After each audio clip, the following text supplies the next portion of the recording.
Well, good afternoon, everybody. Time for something a little bit different. That was an amazing panel that we just heard. I'm going to go into a little bit more of the science behind our sustainability, regen ag, and one of the new products that we're looking at to really help us advance sustainability and climate change. So if we think about regenerative agriculture, we've talked about it quite a bit at Bayer Crop Science, and really what it means is that we're trying to do something a little different than implement sustainable solutions or just generate new products for growers. We're trying to bring all of these things together and put them into a system that can actually help regenerate the soil health and the environment. It's very early, so I'm not going to be able to give you a lot of data on that today, but we do have a lot of work going on.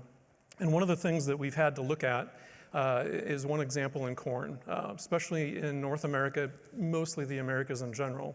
But in corn, if you take a look at where we've been, so 80 some years ago, the picture on the screen here depicts what the land size would have been to generate the same yield in each of these cases. And if you look all the way on the right, where we are today, it's dramatically different over those 80 years.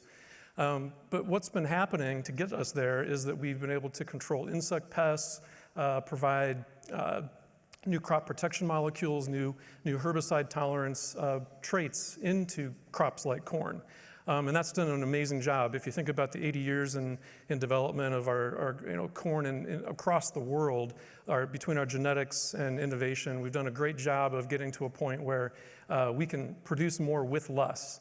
But that's not enough. As we've heard pretty much all day today, climate change is definitely a force to be reckoned with. And if we don't do something different, we're going to end up with a lot of products and portfolios that are used independently that help, and they've always helped, but they don't help as much as we probably need to advance in terms of managing and mitigating the changes due to climate change. So one of the things we do have to focus on, though, is what happens to growers when they experience climate change. We hear about drought. We know that can be completely devastating, but there are a lot of other factors around the world that challenge farmers every single day. On the right-hand side here, there's a new paper that came out just highlighting the fact that most crops have actually gained a lot of efficiency and productivity over the years. Corn, on one hand, though, would have actually been more productive if it hadn't been faced with climate change. The other thing that we've done is we've surveyed growers around the world and asked them many questions. It was a long survey. But one of the things that came out of this was the impact of climate change that they perceive on their farm every year. So you can kind of see there, what growers are saying about having their revenue impacted, believing that climate change is actually impacting their productivity, and also being open to new technologies to help alleviate this. So it's very promising, but one of the things we do need to understand is that the product concepts it's not a one-size-fits-all. If you do look at the climate change factors, just a few of them on the bottom right, these are actually very unique kinds of sets of problems for us to try to figure out, do we have the genetics, do we have the understanding of the farmer ecosystem to help alleviate these problems? Some of them are pretty daunting. Plants need water to grow. It's not like we can create plants that don't, but we can make them more efficient, as you just heard from the last panel as well. So what have we come up with? At least in maize right now, we've come up with and just launched a product here in the US. Actually, it did launch in Mexico a few years ago too, of short stature corn. So you might think about short stature corn as, okay, well, why is that so important? If you think about a corn plant and you reduce it by 30% height, you're just making shorter corn.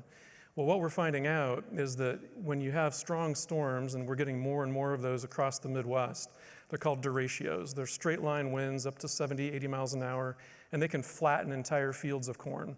And they make it really hard for growers to harvest it, and then all the corn that was on the ground is gone. It's a waste, and so that productivity is gone from the system. What's happening with the shorter stature corn is it's being able to resist the strong winds. It doesn't break. It doesn't fall over, whereas their taller counterparts do.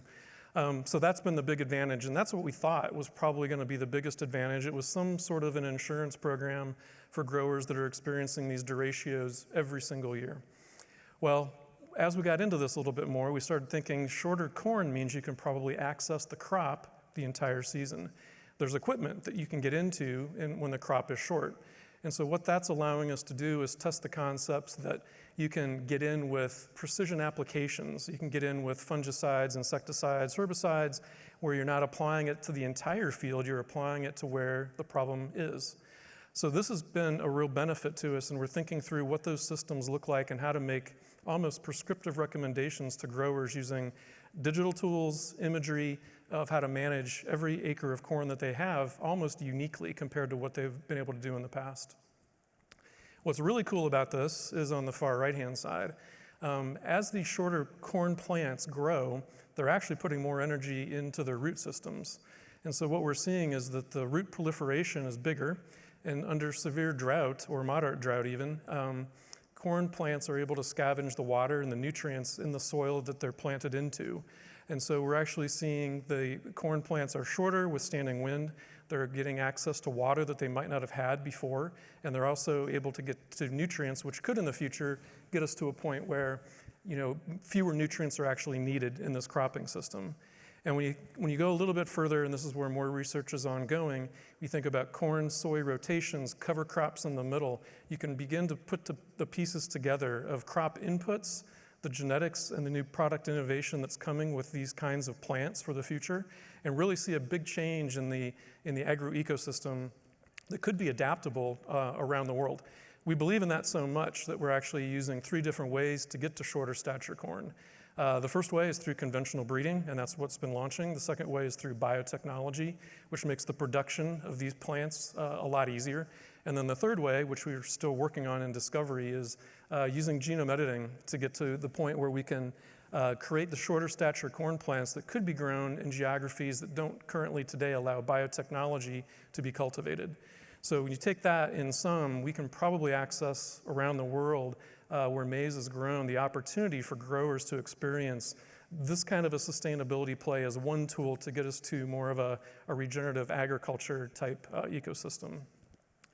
And with that, I just want to add this one last image. It was one of the most motivating images that I had early in my career. So some 20 years ago, Dr. Borlaug came to our lab, and he wanted to learn more about how we were doing biotechnology, understand about insect control, how are we inserting genes into plants and making them more tolerant with the reduction in the use of pesticides.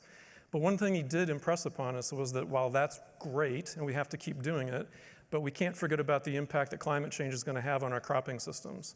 And so with this launch, what we've been able to do is actually realize some of the visions that he had, already getting past the point where we could control insects and weeds and all those other things that were just beginning. I mean, these were just happening at the time when he was visiting the lab 20 years ago, to the point today where this product concept, as well as many others that we can access now through genome editing and other molecular tools, give us the opportunity to really change and revolutionize how agriculture will look in the future, given the forces of climate change that we're facing. So with that, thank you very much.